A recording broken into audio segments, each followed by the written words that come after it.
इस वीडियो के अंदर काफी सारे आपने क्वेश्चंस पूछे हैं, उनका मैं आंसर करने की यहाँ पे कोशिश करूंगा। सबसे पहला क्वेश्चन आ जाता है, नाम नहीं समझ में आ रहा, Saqib the trainer I think नाम इनका है।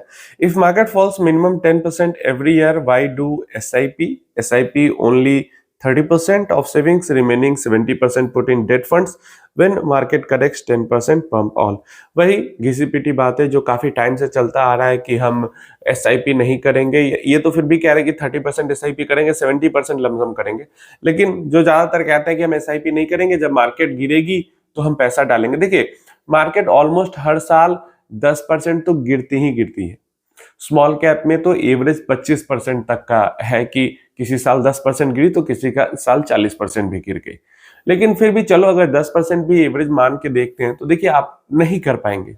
जब 10% गिरेगी ना, तो आप सोचेंगे चलो 5% और गिर जाएगी फिर करेंगे, वैसे में वो 10% से ही रिकवर हो जाएगी और फिर आप कर नहीं पाएंगे।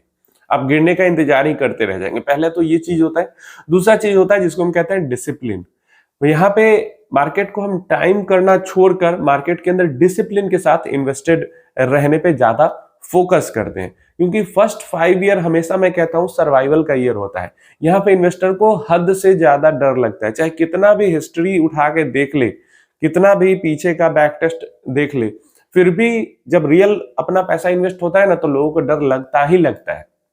पहले 5 साल बिता लेने के बाद फिर कुछ भी करो, कोई फर्क नहीं पड़ता। आप बना लोगे वेल्थ अगर आप 5 साल टिक गए कैसे भी मार्केट के अंदर तो, लेकिन पहले 5 साल टिकना ही मुश्किल होता है। इसलिए एसआईपी एक डिसिप्लिन के लिए ज्यादा जरूरी है, ना कि बहुत ज्यादा कि एकदम टाइम करके 100% एक साल में ही बना लेंगे, उसके लिए नहीं। तो ये चीज है, अगर आप कर पाएंगे तो ठीक है, कर सकते हैं। नहीं करिए एसआईपी, खुद से ही पैसा डालिए। लेकिन सबसे बड़ा चीज डिसिप्लिन है। और कई सारे लोगों में ये भी देखा जाता है कि अगर एसआईपी ना करके वो अपना पैसा जमा कर रहे हैं कि डालेंगे एक साथ, वो पैसा खर्च कर देते हैं वो फिर, क्योंकि पैसा निकालना आसान रहता है, या फिर पैसा खुद के पास ही जमा हो रहा है, या डेट में है तो वॉलेटाइल है नहीं, कभी भी निकाल सकते हैं, तो वो खर्च हो जाता है पैसा। तो ये 2-3 कारण है जिसके कारण एसआईपी बेटर चॉइस हो जाती है। लेकिन आप सब कुछ पे काबू कर सकते हो और इन्वेस्ट कर सकते हो मोटा पैसा एक बार, तो करो, कोई दिक्कत नहीं है। मतलब है इन्वेस्टमेंट से, अगर कर सकते हो एक बार में ही तो एक बार में ही करो।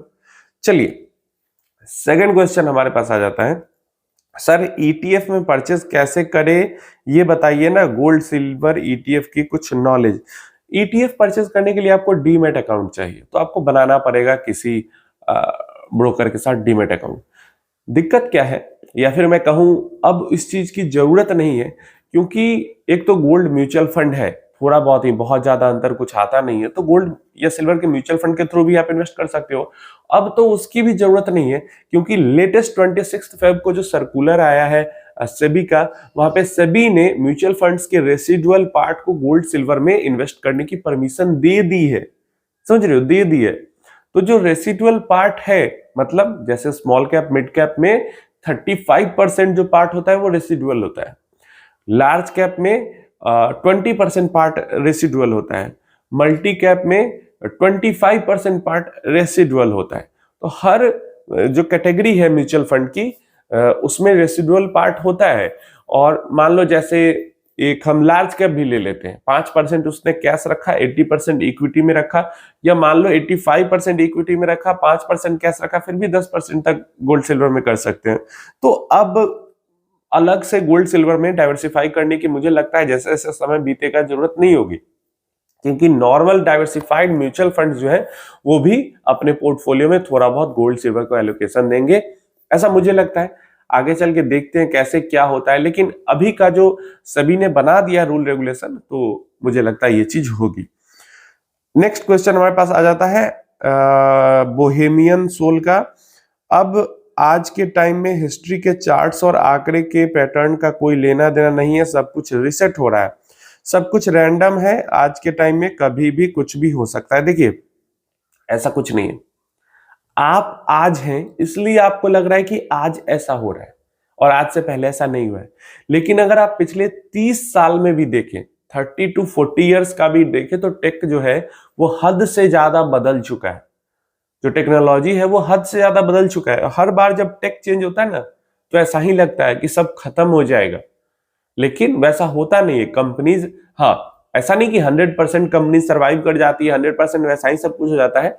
एक पिवट आता है, एक शिफ्ट आता है, लेकिन ऐसा नहीं कि सब कुछ खत्म हो जाता है। ना सब कुछ खत्म हो जाता है, ना सब कुछ सर्वाइव होता है। जो अच्छी कंपनीज होती है वो सर्वाइव करती है, जो बुरी कंपनीज होती है वो खत्म हो जाती है। क्लियर है?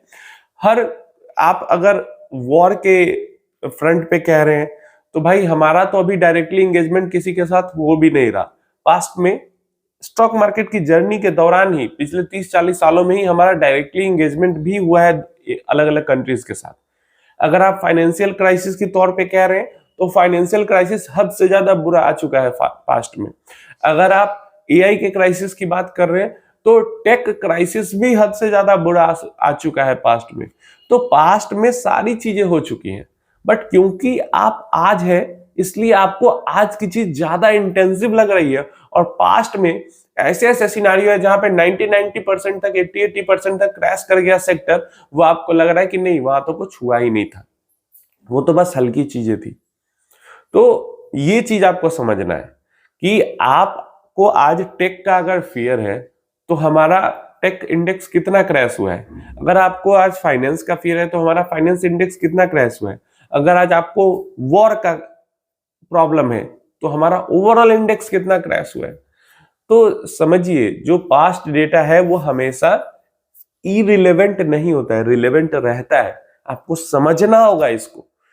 हमेशा इंसान जिस टाइम पीरियड में रहता है वो टाइम पीरियड, वो साल उसको लगता है कि ये वाला बहुत इंपॉर्टेंट है, और पीछे के जो साल थे वो तो एकदम हल्का फुल्का बेकार था, वहां पे तो कुछ हुआ ही नहीं था। ऐसा नहीं है, पीछे बहुत बुरे बुरे सिनारियो हो चुके हैं। एक बार अच्छे से पढ़िए तब आपको समझ में आएंगे।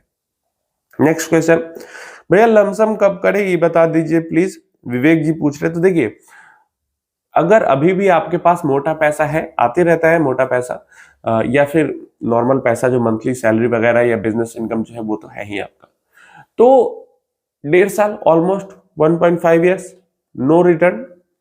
कुछ लार्ज कैप में बने हैं लेकिन स्मॉल कैप्स वगैरह में नहीं बने। 1.5 साल से कोई पैसा नहीं बना है। 1.5 साल से प्राइस करेक्शन भी हो रहा है, मतलब मार्केट गिरी भी है, अपने ऑल टाइम हाई से नीचे भी है, और टाइम करेक्शन भी हुआ है, दोनों चीजें हुई। तो अब इससे ज्यादा बेटर आपको इन्वेस्टमेंट के लिए क्या समय मिल सकता है। भले ही बहुत ज्यादा लोग अभी डरे हुए हैं, लेकिन इससे ज्यादा बेटर इन्वेस्टमेंट का समय क्या हो सकता है जहां पे 1.5 साल से कुछ हुआ ही नहीं है, टाइम और प्राइस दोनों करेक्शन हुआ है। डर तो तब लगना चाहिए जब 1.5 साल में पीछे 100% का रिटर्न बनाओ, तब डर लगना चाहिए कि आगे 1.5 साल, 2 साल, 3 साल में क्या होगा। लेकिन जब 1.5-2 साल से पीछे कुछ नहीं हुआ, इससे बेस्ट टाइम तो मतलब हो ही नहीं सकता। क्लियर है? तो अगर मेरे पास अपनी बात बता रहा हूं, मेरे पास मोटा पैसा हो तो मैं तो भाई डाल दूं। एक बार मैं न डालू तो 2-3 महीने में डालू, लेकिन डाल दूं, घर में बैठा के पैसा को नहीं रखू। तो मेरा तो यही ओपिनियन होगा। नेक्स्ट हमारे पास रिलीजन ऑफ पीस जी का है क्वेश्चन। इंडिया चार्ट के रोहित साहब ने बताया है कि इंडियन इक्विटी अब लॉन्ग टर्म बियर फेज में घुस चुका है, मे बी नेक्स्ट 10 ईयर्स तक जीरो रिटर्न्स का यह फेज चलेगा। Nifty mid cap small cap इसी रेंज में ही घूमेगा अगले 7 से 10 साल तक। देखिए, ना तो मैं इंडिया चार्ट्स को जान रहा हूं, ना मैं रोहित साहब को जान रहा हूं, मैं किसी को नहीं जान रहा हूं, मैं आपको भी नहीं जान रहा हूं, लेकिन एक कॉमन सेंस वाली चीज, मैं बेसिक इस चीज को आपको समझने वाली चीज बता रहा हूं। जैसा कि नाम है कंपनी का इंडिया चार्ट्स, ऑब्वियस सी बात है ये स्टॉक मार्केट के बिजनेस में है। क्या लगता है, सिंपल एकदम बेसिक चीज है, अगर 8 से 10 सालों तक स्टॉक मार्केट में कोई ग्रोथ नहीं होगी तो ये जो है वो स्टॉक मार्केट के बिजनेस में क्यों है, क्यों है स्टॉक मार्केट के बिजनेस में। बट सिंपल सी चीज, अगर 10 सालों तक कोई ग्रोथ नहीं होने वाली है तो ये स्टॉक मार्केट के बिजनेस में है ही क्यों। इवन आर्टिकल भी क्यों लिख रहे हैं या कुछ कमेंट्री भी क्यों कर रहे हैं स्टॉक मार्केट के बारे में, स्टॉक मार्केट से इनको लेना देना ही क्यों है अगर 10 साल तक ग्रोथ नहीं होने वाली है स्टॉक मार्केट में। तो इतना सिंपल सा का जवाब आप नीचे कमेंट बॉक्स में दे देना। तो ये सारी चीजें बस कहने की बातें हैं, और 1 साल, 2 साल, 3 साल, 4 साल जैसे जैसे समय बीतेगा ना स्टॉक मार्केट के अंदर में, आपका इन्वेस्टमेंट के अंदर में आपका समय बीतेगा, आप समझ जाओगे कि ये सब फालतू की चीजें हैं और इनसे हमें बच के रहना है। इन्हीं को हम मार्केट की नॉइज कहते हैं। क्लियर है? जितना लंबा समय हमारा बियर फेज में जा रहा है उतना ही बड़ा जंप हमें बुल फेज में देखने को मिलेगा। तो सबका इन्वेस्टमेंट का तरीका है अपना, तो डरना नहीं है, घबराना नहीं है, और ये कुछ नया नहीं हो रहा है। बहुत सारे लोग ना बहुत नया लग रहा है, पूरा डिसरप्शन आ रहा है, कुछ नया नहीं हो रहा है। टेक्नोलॉजी का शिफ्ट आते रहता है और वही शिफ्ट चल रहा है। वॉर पास्ट में भी हुआ है, अभी भी हो रहा है। मतलब सारी तरीके, ऐसा कुछ नया नहीं हो रहा है। नया हुआ था कोविड में, क्लियर है, जो कि काफी सालों में, काफी दशकों में लोगों ने नहीं देखा था। लेकिन अभी जो चीजें हो रही है, ऐसा नहीं कि बहुत ज्यादा कुछ नया हो रहा है, सब रेपिटेटिव चीजें हैं। उम्मीद है इंफॉर्मेशन हेल्पफुल होगी। कोई क्वेश्चन क्वेरी है तो आप नीचे कमेंट बॉक्स में पूछ लेना।